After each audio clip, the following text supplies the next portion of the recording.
हर किसी के जहन में साक्षी और साहिल का नाम घूम रहा है और साथ ही में वो सवाल कि क्या हत्या की इस संगीन वारदात को अंजाम देने वाला साहिल वाकई में क्या सोच रहा था, क्या उसे कोई पछतावा भी है और उसकी कलाई में बंधे उस कलावे का सच क्या है।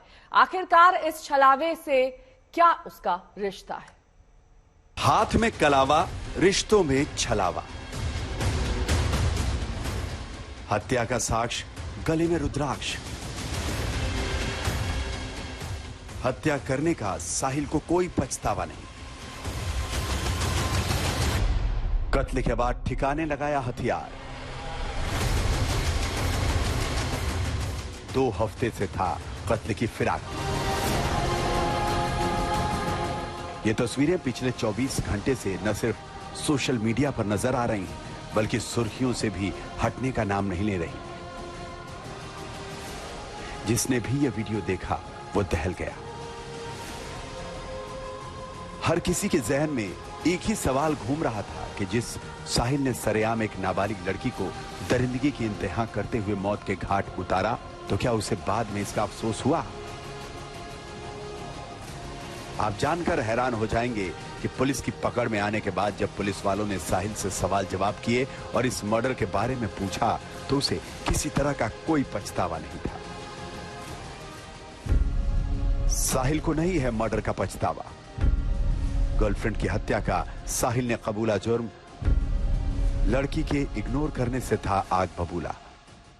ये एक दूसरे को जानते थे, पहचानते थे और इसके बाद इनकी दोस्ती हो गई थी। लेकिन जानकारी ये मिली है कि अब लड़की साहिल से बातचीत नहीं करना चाहती थी, वो इससे अलग हो रही थी, इसको मना कर रही थी बातचीत के लिए और इसीलिए ये बुरी तरीके से उससे गुस्से में था।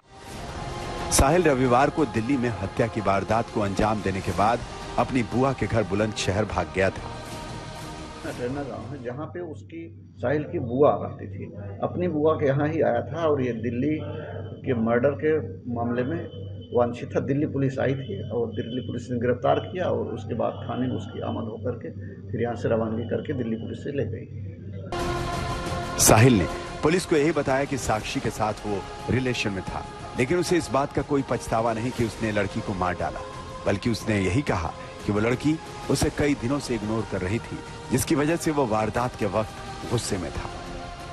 इन्वेस्टिगेशन में सामने आया कि एक लड़का जिसका नाम साहिल है, इसके साथ में इनका पहले कुछ झगड़ा हुआ है 1 दिन पहले, और उसने आज जो है इसको रोक के लड़की को काफ़ी चाकुओं से और फिर उसके बाद पत्थर से उसका जो है काफ़ी चोट पहुंचाई, जिससे उसकी डेथ हो गई है।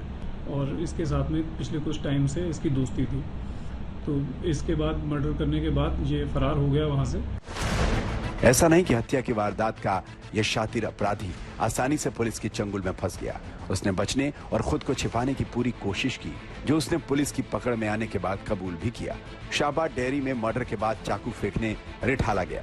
पुलिस से बचने के लिए बस से बुलंदशहर भागा। उसने अपने पिता से बात करने के बाद मोबाइल बंद कर दिया। पुलिस को चकमा देने की गरज से उसने रास्ते में 2 बार बस बदली। 10 दिन से उसी नीतू के घर पे रहती थी। उसका आदमी बंद है जेल में, नीतू का। उसने बोली कि उसके 2 बच्चे छोटे छोटे सर हैं, तो उसने बोली मैं भाभी के साथ रह रही हूँ। मैंने कल भी फोन किया, बेटा आजा घर पे। बोली मम्मी उसकी लड़की का बर्थडे मना लेंगे, भैया छुट्टी आ जाएंगे तो मैं घर पे आ जाऊंगी। कल बर्थडे था मेरे, 1:30 बजे उसने।